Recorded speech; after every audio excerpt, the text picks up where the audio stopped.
Donald family, for Glenn, and everything they've done in terms of, being able to accommodate us today at this event. It's obviously been a very tough year for everyone, for some tougher than others, and we appreciate your patronage, and it's just good to be gathering with people again, right? Come on in, everybody. Grab a seat, please.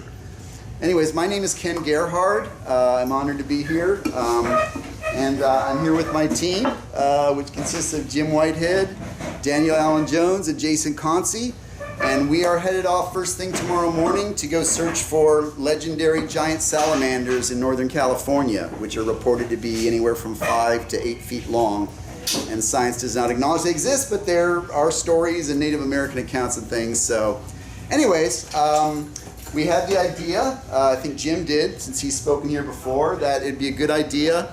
We love Glenn and we love this bookshop, and it'd be kind of a nice symbiotic thing if, he had another event, opened the doors back up after his closing, and this helps us in terms of, just kind of striking out, and we've managed to raise, some nice donations and things to help us cover our expenses. And I'm just going to be straight with you guys. This is going to sound a little hypocritical because I've been on a bunch of TV shows, but there really is not very much money in this pursuit at all. Most of us that do this, we're barely scraping by. And so when we do an expedition and travel across the country and buy equipment and search for things, that's kind of all out of our pockets. And so, basically, we thought it was okay to, since we got to pay for gas and stuff to get out there. So anyways, it's all working out perfectly for us. We're going to start our lecture presentations in a moment here with Mr. Jim Whitehead. I want to thank everyone that's watching online. So yeah, we're going to start out here. We're going to all be doing some PowerPoint presentations. We have a variety of different cryptid topics for you guys. So you're going to have like a nice variety, a little bit of Bigfoot, Australian style and American style, and then Jim and I are going to talk about a variety of lesser known cryptids that a lot of people haven't heard about. So I just want you guys to know, I'm sure everyone here, raise your hand if you're into Bigfoot, if you love Bigfoot. Okay, everybody loves Bigfoot, man. Bigfoot is a rock star. But the field of cryptozoology actually encompasses a lot of lesser known mysterious creatures and animals that people have reported or claimed to exist, and a lot of those are not often spoken about. There aren't conferences, there aren't opportunities. So we hope you guys enjoy this, because we're going to try to cover a lot of different material for you. I'll go ahead and introduce our first speaker, Jim Whitehead. I've known him for several years, obviously in the Bigfoot cryptid scene. I think we first met in Fouke, Arkansas, maybe? Maybe before that. Oh, was that the Cryptid Fest? Cryptid Con? Cryptid. We did an event in Oklahoma years ago. Yeah, it was down by Atoka. And were you also at the Boggy Depot Bigfoot conferences? Yes, I was. Okay, so yeah, we met at some Oklahoma conferences. So yeah, we've known each other for years. Jim is a wildlife biologist by training. He's also the Oklahoma head of the MABRC. MABRC, I'm sorry, Bigfoot right. organization. And super smart, knowledgeable guy, and he's going to talk about Oklahoma's some lesser known cryptids. I'm assuming most of you folks are from Oklahoma, so you probably know there's a ton of Bigfoot activity. Oklahoma is actually one of the hot, I would say Oklahoma and Kentucky are kind of like the hot Bigfoot states right now in terms of people coming up with evidence and accounts and stuff. But Oklahoma obviously has some other mysterious creatures. I know I've investigated weird winged things up here that are pretty interesting. So yeah, I'm here today to talk to you guys about kind of the forgotten monsters in Oklahoma.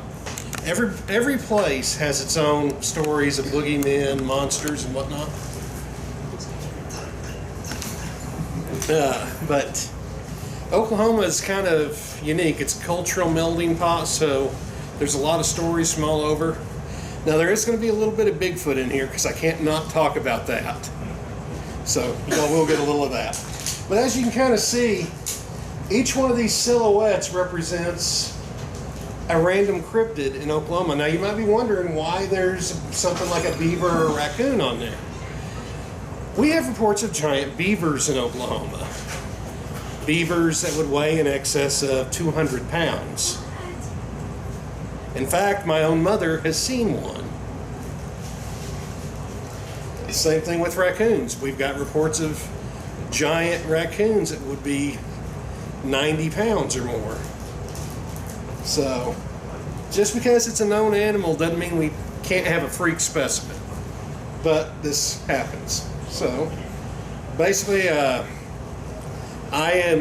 was trained as a wildlife biologist, and I'm also a local country boy. I was born and raised out in the woods, not too far from here actually. And I have done extensive work with the Oklahoma Academy of Science and the Oklahoma Biological Survey in the past. I have also done work with different Bigfoot organizations such as the Arkansas Primate Evidence Society, or APES, and the group that I'm part of, the MABRC. I'm the Western State Director, which we've got a Western State Director and an Eastern State Director because there's so many sightings in Oklahoma, we had to divide it up. Oklahoma is the most biologically diverse ecoregion there is, or one of the most biologically diverse states in terms of ecoregions. There are over 44 distinct ecoregions in Oklahoma. We've got a little bit of everything here, so with a state this diverse, it makes sense that we've got all kinds of critters, including all kinds of cryptids that get reported. This is the cross timbers, good example. I'm sure a lot of y'all recognize where this is from. This is Turner Falls. Cross timbers are the single largest forest biome in the state. You can go almost from one end to the other and be in the cross timbers. Swamps. We actually do have swamps and bayous in Oklahoma. Down along the Red River, there's some along the Deep Fork. We have places exactly like this. In fact, this was from down by Idabel. And then we have plains and mesas. This, I believe, is the Antelope Hills, which is out in far west Oklahoma. And we have mountain environments. This is Tallahassee, I believe.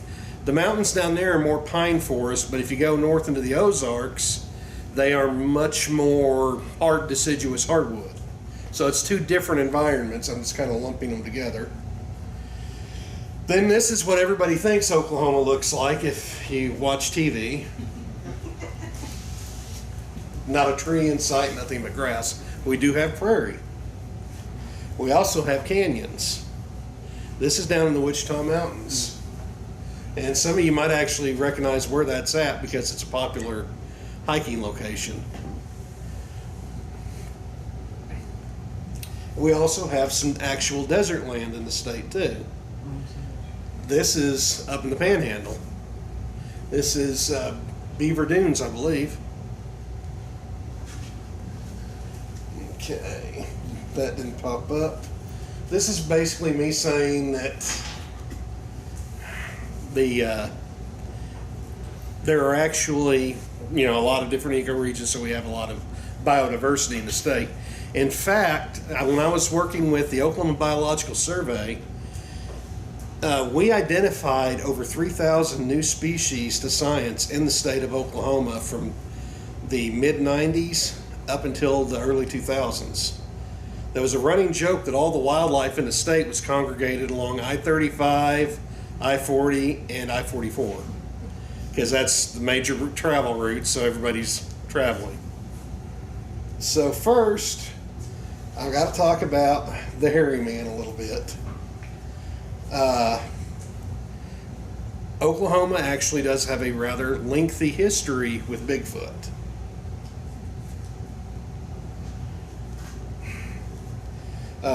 This is a little map I put together showing sightings in Oklahoma from pre-1960, 1959, going as far back as I could find them. These were taken out of newspaper, historical narratives, personal accounts that were written in journals. And some of these actually go back a surprisingly long ways. The oldest one I've actually found on record was actually mentioned in the Coronado expedition when he was talking to the Apaches in the there's some debate on whether he was in the Oklahoma Panhandle, the Texas Panhandle, or just across the border in New Mexico. But it's all kind of one area. And the Apache were telling him about this big hairy monster that they had encountered. And they said that this big hairy monster that they had encountered had a head that was 4 spans across, broad shoulders, man-like body. They said it could walk on all fours, and it left big, broad footprints that looked like a man. And they said its eyes blazed in the dark when the light hit it. And this sounds very much like a Bigfoot. And this was in the I believe it was 1542 was the date that was recorded. So as you can see, there was a lot of stuff happening prior to the official discovery of Bigfoot at Bluff Creek. Okay, this is Black Mesa. The reason I've got this up there is because somebody I just mentioned, the Coronado expedition. That would have been the Black Mesa area. Some of the oldest sightings ever reported in the state of Oklahoma, or what would be the state of Oklahoma, are actually from the Black Mesa area. And these sightings actually still continue a little bit to this day. In fact, in the 1930s, there was enough of an interest in it that a local producer out of Texas made a play about the Black Mesa Wild Man, where he tried to portray it as some sort of Tarzan-like individual, raised by wild cats and wolves. But the fact remains that there was enough of an interest there to merit that. And today, there still are occasionally sightings of what's called the Black Ghost in that area. The Black Ghost has a habit of raiding ice boxes at campsites and stealing food, and likes to throw rocks. So, and you might be wondering, well, why would a Bigfoot be up there? It's not heavily forested. It probably has something to do with the population. There is next to nobody up there. Some of these counties have less than 2,000 people, and they are huge counties. Okay, this was talking about the Coronado expedition. I just kind of covered that. Another early sighting was, or probable sighting, was the Dragoon expeditions. When I say sighting, I was saying encounter. In the 1830s, the Dragoon expeditions were sent out to investigate the U.S. interior.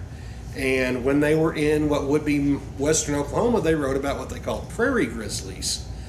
But here's the thing, when you actually read what they were writing about the prairie grizzlies, it gets very interesting. They talked about how the prairie grizzlies hunted in packs to herd deer. They built nests and huts. They would throw rocks. And again, this sounds much more akin to Bigfoot behavior than bears. So what I honestly think was going on is they were finding large footprints, maybe get a glimpse of something big and hairy hiding in the bush, and just assumed it was a bear. But like I said, when you actually look at what everything that they had written, it was very, very much in line with what we see with Bigfoot. And another thing about this would have been probably somewhere around where modern day Thomas is at, out in western Oklahoma. You can't see it on here, but this is referring to the Wild Woman of the Little Washita from 1856, I believe. Just trying to see if I can actually read the date on there. I can't. There was a couple of Army scouts, and they came across a hairy woman that was feeding on a dead deer. They tried to catch her, she ran off. And this actually created a little bit of a sensation. There were a couple of charlatans claiming, well, we've got the Wild Woman of the Little Washita. And it was always somebody in costume, but that was not the original encounter. And this actually took place near a little town in Grady County called Cement. Anybody that watches Expedition Unknown with Josh Gates will probably recognize that name, because he was there looking for the lost gold of Jesse James, yes. And this is the Little Washita River, right pretty close to the area where this sighting would have actually happened. Okay. This next section is about the wild man of the Wichita's. And I've got several things lumped in here. This is talking about the Mexican bison hunters. These guys came up from the late 1600s all the way up into the late 1800s. And they talked about lobosomes living in what they called the Sierra Llanos Mountains, which is what we call the Wichita's today. Now, lobosome basically means werewolf. And they were a firm believer that these things were werewolves. And they had a number of sightings, and the last one recorded was in 1868, where a group of them, they weren't actually in the Wichita's, they were actually closer to where the Alton-Denton ferry crossing is on the Red River. And they reported seeing a white hairy lobosome swim across the river and run into Indian territory. The French trappers, they also had stories. They had Coureur de Bois and Voyageurs. One was licensed, one wasn't. But these were guys that were trapping in largely the 1700s in this region. And a lot of the names in eastern Oklahoma actually have French names. Like, for example, the word Kiamichi itself is actually a French word describing storks. Everybody thinks it's a native word. It is not. But these guys talked about, what was it they called it? The Attackapa? I can't remember. It seems like it was a French word that was basically a Native American word that had been kind of moderated and transformed. But they talked about cannibal monsters living in the wilds. And the fur trappers, the American fur trappers, we had the mountain men, we also had the long knives, which refers to the fur trappers that stayed in the flatlands. They had stories of what they called the hide behind. Now, hide behinds were big hairy things that would peek out from around trees and rocks, and whenever you would go to try to settle in for the night, the big hide behinds would sneak into your camp and steal your food. If that happened today, that would be a Bigfoot encounter. And then we have the wild man stories. This is actually referring to the wild man of the Wichita's itself. And there are three major sightings that I'm aware of. The first one, I could not find a whole lot of information about, but I do know that there was a big hunt that was organized in the late 1800s near Cache to go try to track down and kill the wild man. The second one was actually made famous in the papers because the wild man, as you can see here, attacked a bunch of cowboys.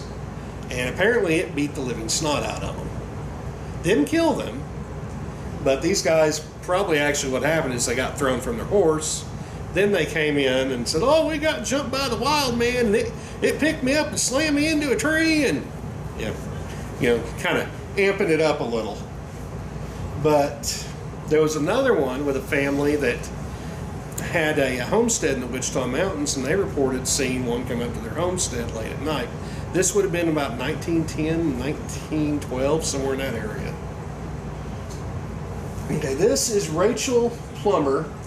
She is actually the sister of Quanah Parker, and she was captured by Comanches.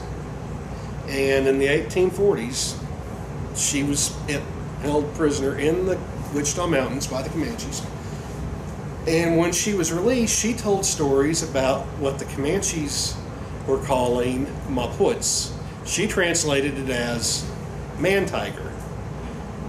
Maputs, they said, lived in the Wichita's. It was 8 feet tall, covered in hair, kind of had a bad attitude. You get close to it, it's going to throw rocks at you. And this is actually an interesting story. I know y'all can't read that. Early 20th century, some of the Comanches, they found a Maput skeleton down on Cache Creek. And a lot of our anthropologists from the university came looking at it thinking it was fossils. Well, the Comanche considered this a sacred site, but they knew that these guys were looking for fossils, so they kind of directed them towards mammoth bones. The actual skeleton, they said they eventually ground the entire thing up to make medicine out of. And the Kiowa also had stories in this area. This is Silverhorn. He was a Kiowa chief. And the Kiowa, their version of this story was the Gosepido. And the reason I've got Silverhorn here is he famously painted one in the 1800s. This is the Gosepido. And this was done on a ledger. This is Native American ledger art by Silverhorn. And he clearly depicts what looks like a Bigfoot, but it's doing the typical tribal abduct somebody, put them in a basket, and carry them off, never to be seen again. Which this actually kind of goes in line with some of the other stories like Albert Ostman and whatnot from the Pacific Northwest. But Bigfoot wasn't the only thing being reported in the Wichitas. The captain doesn't look particularly distressed. Is there anything to that? I think that's just how he painted it. Okay. Now, in addition to Bigfoot, there are sightings of what are called the little people. If you're ever out in western Oklahoma amongst the tribal people, you're going to hear the word Nunape. And the little people are said to be about 2 to 3 feet tall. And what's really funny is a lot of the tribal people are more freaked out by these things than they are Bigfoot. Because the way it was told to me by some of the Kiowa is that Bigfoot isn't necessarily smart. They said the little people are. They said the little people would do things like crush up plants and rub on their bodies for camouflage. They make weapons. And they said the little people are also really strong. They said they might be 2 to 3 feet tall, but they're as broad as a 6-foot man. And they said they're actually so strong that if they grabbed your arm, they could break your bones. And the reason I've got this drawing up here, I actually took a sighting report of one of the little people. And the guy was going out to check his deer feeder, and he sees this thing run away from him. And he said that this thing was only about yay tall, but he said it was really stocky. He said it had the look of something really powerful. Okay, this is talking about the Chickasha critter, which was a sighting outbreak that happened in from about 1910 to 1920, and it's a very impressive sighting outbreak. It actually got to the point where one of the local mayor actually wrote to the state government requesting to have the military sent in to hunt the thing down, because there were sightings on almost a nightly basis. And a couple of the headlines: horrible critters sighted by Hankins in the Stygian darkness. Chase for the cunning critter is futile. Men may come and go, but I go on forever. The critter. The critter, the general consensus, there were several things being seen, and I have no doubt there was basically mass hysteria going on, but the general consensus was the critter was something that was taller than a man and covered in hair. And this thing was literally coming right into town. Now you might ask why that would be. This coincides with what was called the 10-year drought. It was the worst drought in Oklahoma's history. This drought was worse than the one that caused the Dust Bowl. And there was no water. So you got a town right next to a river. You got food in the town in the form of animals, and that's one of the things I noticed was dogs and cats were disappearing at an alarming rate. I think they were going into town out of desperation. Okay. I have no idea what that is. Oh, this is just some other sightings in Oklahoma. I'm not going to go into it since we can't really read them. So, now we're going to get on to some of the lesser known cryptids now that I got my Bigfoot out of the way. The ones I was kind of wanting to talk about were black wolves, the El Reno vampire cat, and the mega runner. Okay. Black wolves,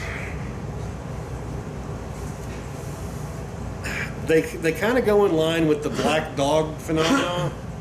The people are basically reporting huge canine-like animals, the size of a pony, covered in dark gray or black hair, and they've been being seen for a long time. In the late 1800s, over near Salisaw, they talked about what they called the Satan wolf, which appears to have been one of these. And they were of the opinion that this thing was some kind of curse that was put on the town, and yet literally had people trying to arm themselves with silver bullets and whatnot. The Satan wolf eventually disappeared. But I have talked to other researchers today that have claimed to have seen these. This is actually based on a sighting near a town called Tabler that I took from about 3 years ago.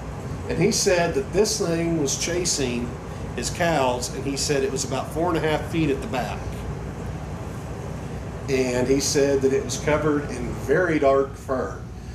The whole thing actually kind of reminds me a little of the whole Shunka Workin stories from the Northern Plains. But like I said, I've talked to other researchers that have seen these. Most Tabler. Albert? The Tabler. It's a little town. If you go up 39 and head west towards Chickasha, you're eventually going to have to go straight through Tabler. But yeah, the researchers that I've talked to that have seen these have reported them most frequently in the Kiamichis and the Ozarks. So that's one of our mystery cryptids. You can't read any of this, but this is about the El Reno vampire cat, which sounds very similar to some of the Chupacabra stories. There was a bony gray cat that was being seen in the town of El Reno, and it was killing goats and chickens. Wasn't eating them. They said that they were being drained of their blood. And the story goes that they never actually managed to kill it, but they said it wasn't a puma or nothing. It was smaller. It was more bobcat sized, but had a long tail. And they said it wasn't like any cat they had ever seen. And if I remember right, I think they said that over 23 goats had died before it disappeared. Is there more than one? Well, some of the accounts actually said there was more than one, because there was at least one account that said there were 2 or 3 of them hunting in a pack. And again, that does not sound like mountain lions. Now, what this was, I don't know. If I had to take a wild guess, it might have been jaguarundis. Sometimes before they're adults, they'll hang together. And they're kind of a funky looking cat. Okay.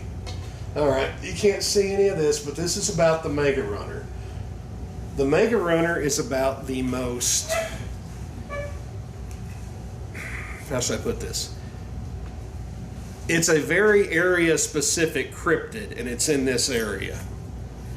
People have reported seeing what they describe as giant roadrunners in this area. And it's a fairly consistent report. Not only that, they say the roadrunners have a head more like a hawk than a roadrunner.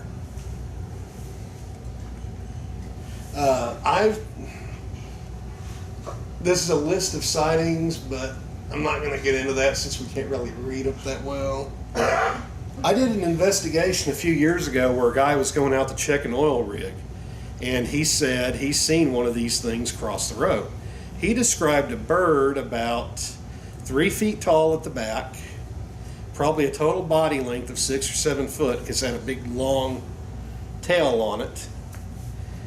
And again, he said it had a hawk-like head. And he said it just crossed the road, it was gone. Now I didn't find anything there, but I have found some strange tracks before as a boy in that same area.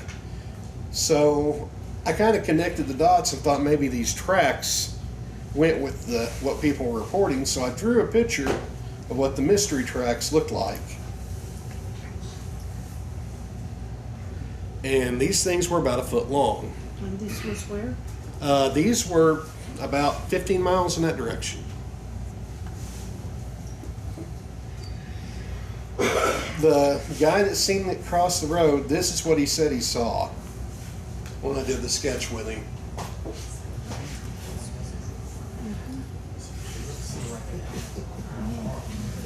Well, well, see, there's a reason that it might look like that. Most people don't know this, but there were a group of birds very similar to this that died out right before the last ice age. They were called terror birds. This is a terror bird skull. And they were ground-dwelling birds. In fact, this species was actually found in Texas and Florida. The creature that's being reported here is nowhere near this size because that one would be about as big as a horse. Here's what a terror bird skeleton looks like. Now, if you put feathers on that, that looks an awful lot like what the guy reported crossing the road. And here's an artist's interpretation of a terror bird hunting a small North American horse. That looks pretty close to what the guy's reporting. And terror birds are not really commonly known animals. This guy had never, after he reported and I brought this up, he had no idea what a terror bird was. So how could, if he didn't know what one was, how could he be describing one? I'm going to move on to monsters of the water. And I've got a few things I'm going to talk about. The demon bass of Grand Lake, which I'm almost certain I've identified what it actually was. The Oklahoma walking catfish, something I'm just listing as the water monster, and the tie snake. Okay. The demon bass, whatever it wasn't a joke because it actually wounded a local politician. People, right after Grand Lake was made in the 40s, people started reporting seeing this 5 to 6 foot long fish that looked like a largemouth bass, but it was dark in color. And this thing would swim up towards people, and it was extremely aggressive. It would steal fish off lines. The politician was fishing with an actual wire line, and he was reeling in a bass, and this thing basically grabbed the fish that he was reeling in, started to swim off, then turned around and charged him and knocked him off his feet, but it wrapped the wire line around his leg, and it actually cut into his leg, and he had to go to the hospital and get stitches.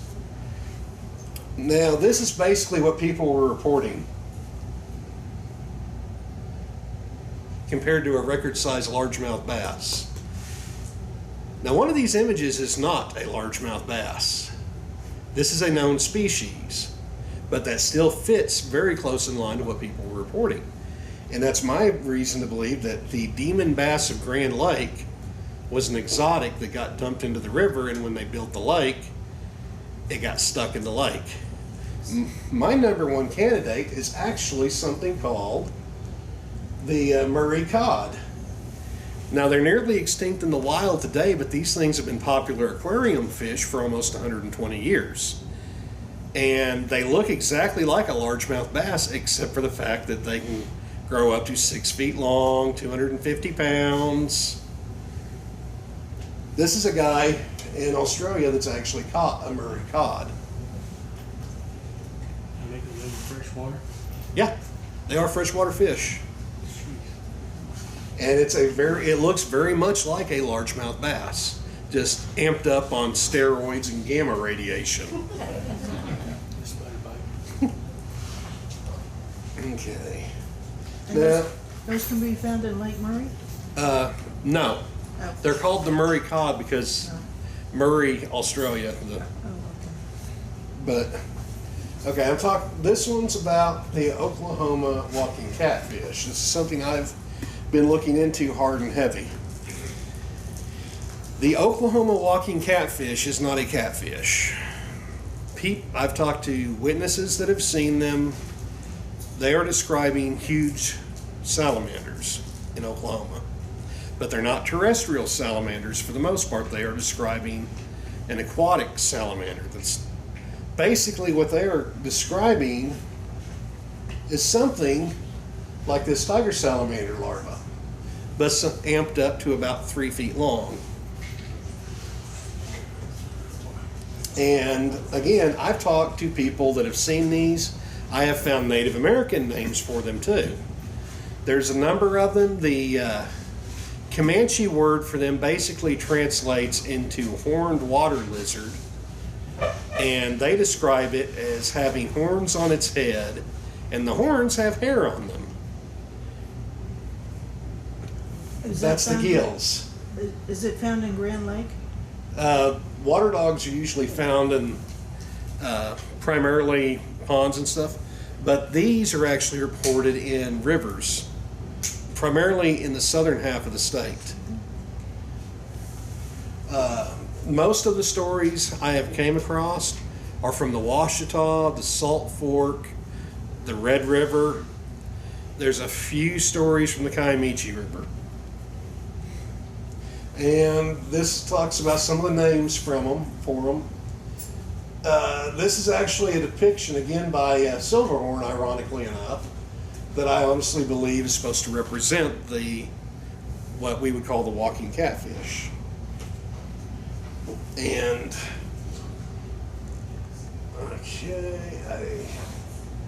okay. This is a list of sightings. I'm not going to go into all of them, but I will tell you about a few of them. I have talked with several people that encountered them in the Salt Fork. One guy was fishing, and he said he's seen what looked like an iguana underwater, but with the skin of a frog, and he tried to reel it in, and it got very testy. Then another guy in the same area reported to have caught one. They actually got it in a net, started to drag it in their boat, and it went absolutely berserk on them. Then I have also talked to a guy that was down by Lindsay on the Washita River, and there was a flood going on, and he seen one going across the road. At first, he thought it was a big flathead catfish, and he was thinking, I'm going to take that home, stick it in my ice chest, and have a fish fry. This thing that crossed the road, though, when he got out, he realized it had legs. And he told me it was a big Waterdog. What's ironic is just recently I took another sighting report from almost the same area where a guy seen something that he thought was an inner tube from like a tractor tire or something floating in the water. He went down to poke it and it swam off. And these aren't recent sightings either, but I know there was in the 1920s, I believe it was, somebody caught one in the Washita River, and it was actually displayed for a few weeks around the town of Marlow. Another one got caught in the North Canadian, now that I remember it, but it was up by Woodward. And they had that one up there, and they said that the salamander was 2.5 feet long. And they're also reported in other states. I'll talk a little bit about that there, or that was the intention. One thing I will mention is one of the most credible sightings I've ever heard of was actually from Texas, and it was near Sherman. A kid went out and he caught a big water dog out in a creek. Well, he took it home and stuck it in a bathtub in his dad's shop. Put a grate over it to keep stuff from getting into it. And he thought, oh, I got a cool pet. Well, the Waterdog kept growing and growing to the point where it got big enough it could actually, he said it actually started to turn, which means it was becoming a terrestrial salamander. And it pushed the grate off. But from what he told me, this thing hit a size of a little over 2 feet. So that's very, very large. Which brings into question, there were a lot of sightings in the early 20th century, even into the even as far in the 80s and 90s, of what people were calling Oklahoma Gila monsters. But they said they had smooth skin. And I can't help but wonder if it isn't these salamanders. Sometimes when these aquatic salamanders, the water gets low enough, they'll transform and become terrestrial. I can't help but wonder if that's what these Gila monsters that were people reporting around here actually were. This was a sighting sketch I did from the guy that said he saw the giant iguana underwater. And that is clearly a salamander. In case you're wondering, the little whiskers that you see on there, those are actually quite common in aquatic salamanders. I would say the name, but it sounds a little dirty, so I won't say it for any children present. And this was what the guy that said he thought he saw the inner tube in the river was looking at. And when he poked it, the projections that were floating around here went with it. They were attached. I think those were gills. Okay, the water monster. Oklahoma's rivers have actually got a bit of a history of people seeing what are called, each one's got its own name, but I'm just lumping them all together as water monsters. The most famous was the Eufaula Lake Monster, which I have to say this, every lake in Oklahoma is man-made, so these were in the rivers and got stuck in the lake. Now, the Eufaula Lake Monster, after the initial sighting, they tried to promote this as tourism, and they were running the stories of your classic Loch Ness Monster, plesiosaur type thing. That's not what was reported. What was reported was something with a very large frog-like head, about 20 feet long. Not the head, the whole length of the critter. But they said it had an eel-like body, frog-like head about the size of a wheelbarrow. And they said it was brown with black spots. Now, my good friend Robert Swain actually said, you know, this sounds an awful lot like the Arkansas River, or the White River Monster in Arkansas. Which I have to admit, that may be the same thing that these people have reported. But they have been reported in Lake Eufaula, Lake Oolaga, the Illinois River, the Red River, the Washita, a couple of other places. And it's always the same story. They're always between 10 to 20 feet and frog-like head. In fact, one of the most interesting sightings I actually took, there was a guy at Oolaga Lake who back in, I think it was 2016, was going in to try to get to his hunting grounds that he had. It was on the public hunting area. And what had happened is he rounded a corner and he was looking down in the creek, and he said he's seen these two things in the shallow waters. He said that they were easily as long as a flat bottom boat, and they were both undulating together in the same motion. And he said it looked like they might have been spawning. So I'm kind of left with the idea of what are they? Well, this was basically what they described with the Oolaga Lake Monster. They were fishing and the thing just came up and poked its head up. Well, somebody suggested it might be a colossal amphibian. I don't know, but I mean, we did have amphibians that would have looked similar to that in the fossil record. I'm kind of leaning more towards it being a giant catfish, though. Something like this. This is a European Wells catfish. I don't think it's the European whales because we'd have a lot more of them by now. Everywhere this fish is introduced, it wreaks havoc. These are actually on a permanent ban list for the United States. And this shows you how big the whales get. But we don't have, we may not have them, but that doesn't mean there could be an unknown species of catfish approaching similar proportions and sizes here. In fact, this is part of a skull from Arkansas of a catfish. Now, that portion of the skull has got a ruler beside it. Now, you scale that up, give it a whale body, the whale's catfish body plan, and that becomes very close to what was being reported. I can't say that's what was reported, but that's what I would lean towards. The tie snake.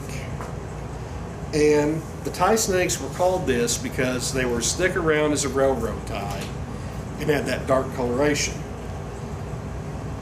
Tie snakes were always reported about being around 20 feet in length, something very similar to an anaconda. But they've been reported as far back as the 1800s in this region, and even today they still get reported, and I've got some extremely credible witnesses, one of which was a former board member for the Oklahoma Academy of Science who's seen a 16-foot snake down by Marlow in one of the lakes.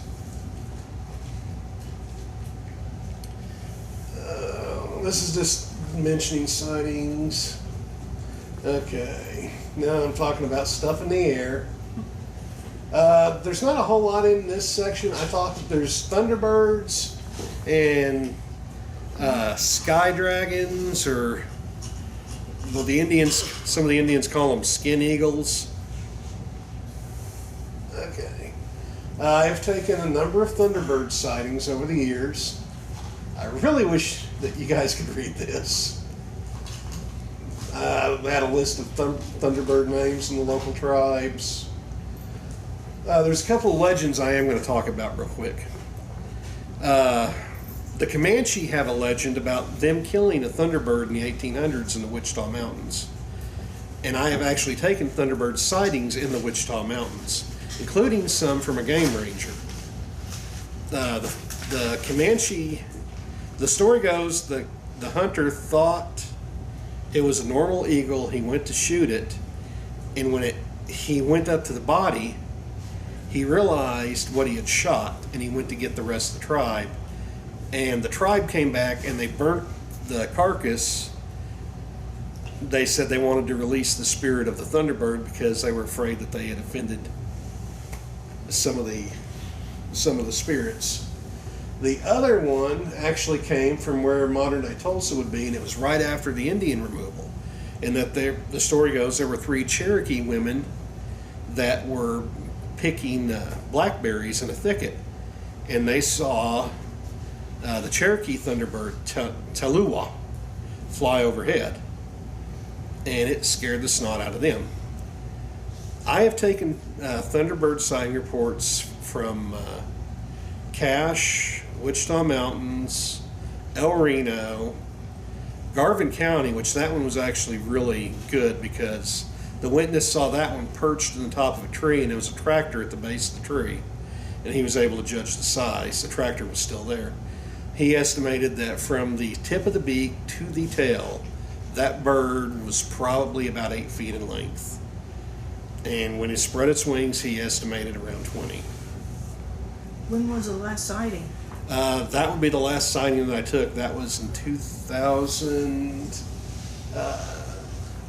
2018 or 19. Okay. Now there were huge birds in the fossil records called teratorns, and the thunderbird, if it exists today, would almost certainly be a teratorn. This one is Argentavis, which, as you can see, is a very big bird. Okay. Oh, the haunt. This is a story from True West magazine that was published back in the 50s. They talked about what they called the haunt. This was down in Cole County near Wampanoag, Clarita. They said that they had problems with a huge bird feeding on the livestock, scaring people. Supposedly they shot the big bird and then threw the body in the Muddy Boggy River. So, but this, like I said, this was actually put in a magazine, and I actually found a copy of the magazine with it in it. I meant to make scans, didn't get around to it. Okay. 2018, this was before the Garvin one. I took a Thunderbird sighting report from down in Broken Bow. Now, what made this one interesting is the people said it was on the ground and it took off, and it was right by the lake, so it's probably coasting on thermals coming up from the lake. This one left impressions on the ground. Now, I know y'all cannot see much there, so I'm going to highlight the impression. Oh. Now, could this be a hoax? Yes. Could this be legitimate? I do not know. It could be.